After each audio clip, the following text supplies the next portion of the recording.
ఉన్న బంగారాన్ని విడిపించి ఆ రోజు ఆన్లైన్ రేటుకే మేము కొంటాం. Sharma gold company.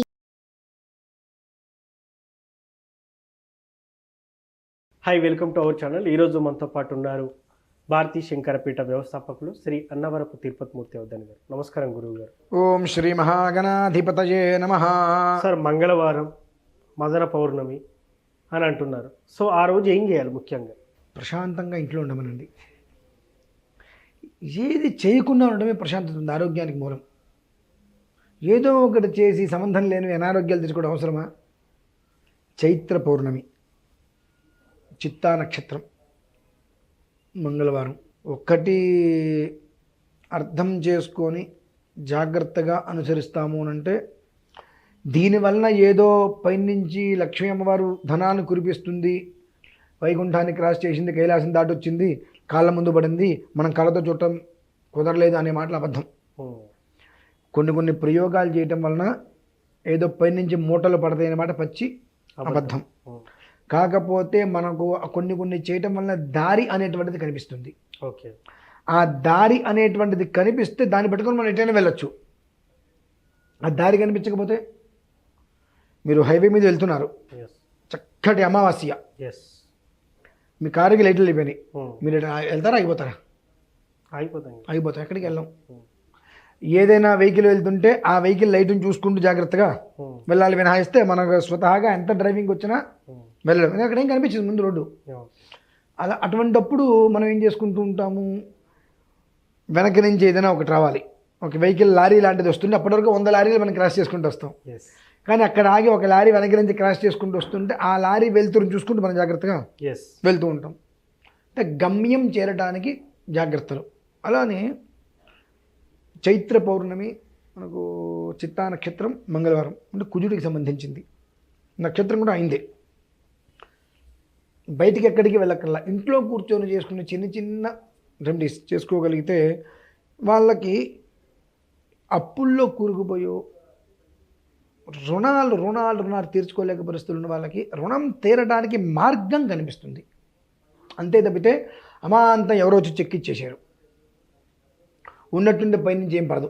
కాకపోతే వాళ్ళు వెళ్ళేటువంటి మార్గం అనేటువంటిది కొంచెం క్లియర్ అవుతుంది. ఆ ఎక్సిలేటర్ మీద కొంచెం కాలు పెట్టి కొంచెం వేగంగా ముందుకు వెళ్తూ ఆ వనరులను సమకూర్చుకోవడానికి చక్కటి అవకాశం అయితే భగవంతుడు ఇస్తాడు. అంతేగాని నేను మంత్రం జపం చేశాను, నాకు పైనుంచి మూటలు పడలేదు, ఎవ్వరికి ఎప్పుడై పడవండి, అది పచ్చి అబద్ధమైన మాట. మనం చేసేటువంటి మంత్రం అనేటువంటిది వినేటువంటి విధానం అనుసరించి షట్చక్రాల్ని ప్రేరేపిస్తుంది. ఆ షట్చక్రాల్ని ప్రేరేపించేసిన తర్వాత మనం ఎటు వెళ్ళాలి, మన నడవడిక ఏమిటి, ఎటు నడవాలి, ఎటు నడుస్తున్నాం, మన గమ్యం ఏంటి, మన అగమ్యం ఏమిటి, అంటే మన గమ్యం ఇది, అగమ్య గోచరమైన పనులు చేస్తూ ఉంటాం, దానికి దీనికి సంబంధం ఏంటి అనేటువంటిది మనకు తెలియపరుస్తుంది. అది అంటే మనిషికి భగవంతుడు ఇచ్చిన గొప్ప శక్తి జ్ఞానం, అర్థం చేసుకునే విధానం. పశువులకి ఇవ్వాల, కానీ వాళ్ళ మనుషుల కన్నా పశువులు చాలా నయంగా ఉన్నాయి.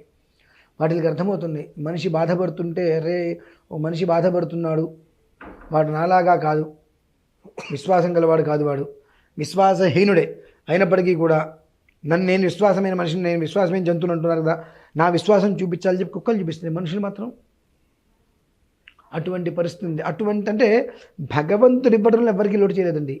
ఆ ఇచ్చినటువంటి జ్ఞానాన్ని మనం సద్వినియోగం చేసుకోవట్ల. అపామార్గాలకి, వక్ర మార్గాలకి, వక్రబుద్ధులకి, స్వార్థానికి, వాటికి మనం ముడిపడిపోయాం. నేను, నా భార్య, నా పిల్లలు, నా బావుమరుదులు అనేటువంటి ఒక స్వార్థంలో ఇరుక్కుపోయాం మనం. ఇదే మంత్రం, ఇదే భగవంతుడు 1000 సంవత్సరాల నుంచి ఉన్నాడుగా, మారాడా? లేడు. నిజం చెప్పండి, మారలేడుగా భగవంతుడు. మారలేదు సార్. ఆ మంత్రం అనేటువంటిది అప్పటి నుంచి ఇవాళ వరకు మారలేదు కదా. అంటే ఆ మంత్రం ఎందుకు చెప్తాను, దాని గురించి చిన్న మంత్రం గురించి చెప్తానండి. చాలామంది ఆ మంత్రంలో ఏముందిలే, ఆ మంత్రం పెద్ద గొప్ప అంటూ ఉంటారు. ఆ మంత్రానికి 2 విధానాలు మీకు చూపిస్తాయి. ఇప్పుడు ఓం శతమానం భవతి శతాయుః పురుషః శతేంద్రియ ఆయుష్యేవేంద్రియే ప్రతిష్టతి. 7 లేక 8 సెకండ్లు ఉంటుంది ఇది. లెక్క వేసుకుంటే 6 సెకండ్లో ఇంకా గట్టిగా మాట్లాడితే వస్తుంది.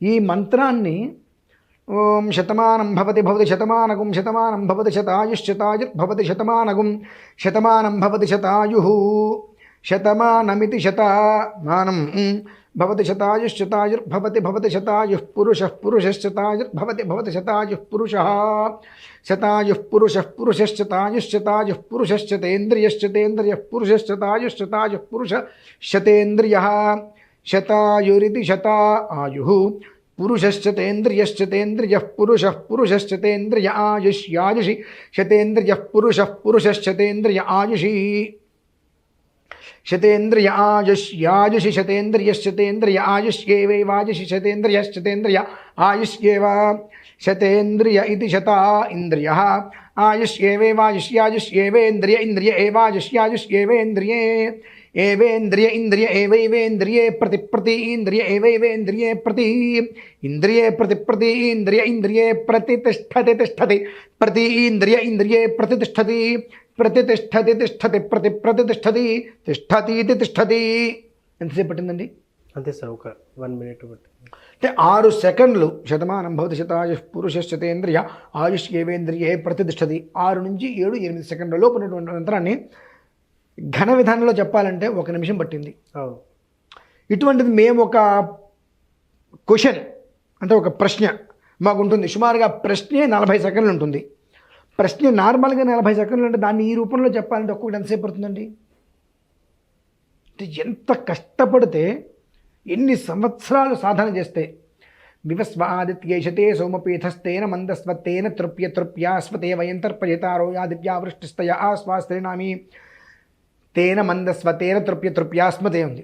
తేన మందస్వతేన తేన మందస్వతేన తేన మందస్వతేన తేన మందస్వతేన మందస్వతేన తేన మందస్వతేన తేన మందస్వతేన తేన తేన తృప్యాస్మ తేన తృప్యాస్మ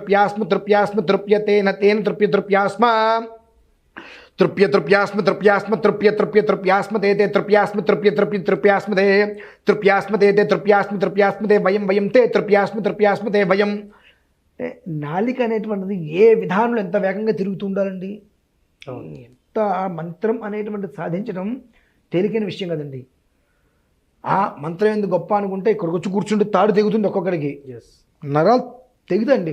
ఆ మంత్రాన్ని సాధన చేసేటువంటి పరిస్థితుల్లో ఒక రోజుకి 18 నుంచి 20 గంటలు సాధన చేస్తుంటే 22 సంవత్సరాలు పడుతుందండి.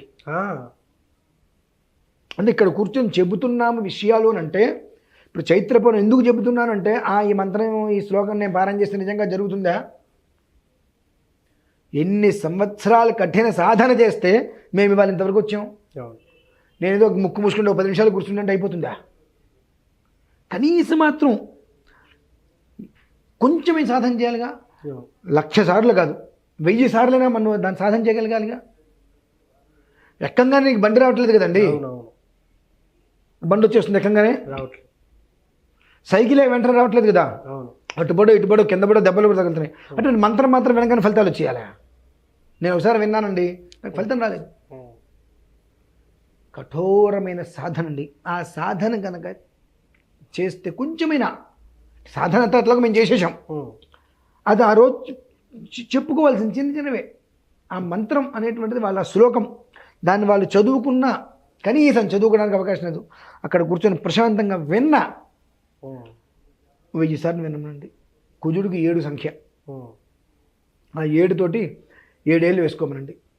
7 ఏళ్ళు 42, 100 ఏళ్ళు 700, 1000 ఏళ్ళు 7000, అలా 7 తోటి వృద్ధి చేసుకుంటూ వినమనండి. కనీసం ఒక్కరోజు వినమనండి.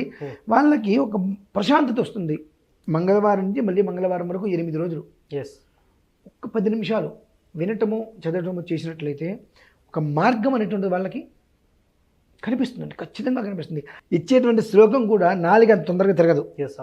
దరిద్రదేవి దుష్ట దృష్టి దోష దుఃఖ దుర్భరం హరం నవగ్రహోగ్ర వక్రదోషనాధి వ్యాధి నిగ్రహం పరౌషధాది మంత్ర యంత్ర తంత్ర కృత్రిమం హనం అకాల మృత్యు మృత్యు మృత్యు ఉగ్రమూర్తినం భజే. నేను అవి ఇస్తాను రాసి తెలుగులో, కింద డిస్క్రిప్షన్లో ఇవ్వండి. అది చూసి చదువుకోమనండి, అనుకోమనండి, కళ్ళతో అయినా అనుకోమనండి. ఏమి ఇప్పుడు అది నోటికి రావటం అంటే తేలికైన విషయం కదండి. కఠోర శ్రమ చేస్తేనే ఏదైనా ఒక వరుస క్రమంలో వెళ్ళాలంటే దానికి సాధన కావాలి. ఆ సాధన చేసి ఉన్నాం కాబట్టి ఇక్కడికి వచ్చి మేము చెబుతున్నాం. అవేమీ తెలియకుండా ఆయన ఏదో చెప్పారు ఇలా జరుగుతుందంటే ఎప్పటికీ జరగదు. అంతే, మన నమ్మకం లేనప్పుడు ఏం జరుగుతుంది? ఎప్పటికీ జరగదు. నీకు నమ్మకం లేదు, నీ భర్త సంసారమే సరిగ్గా ఉండదు. ఎస్, అవును. వివాహం చేసుకుంటాం, 100 ఏళ్ళు సుఖంగా ఉంటాం, పట్టుమని 20 రోజులు ఉండండి, తిట్టుకోకుండా కొట్టుకోకుండా. నమ్మకం ఉండాలి.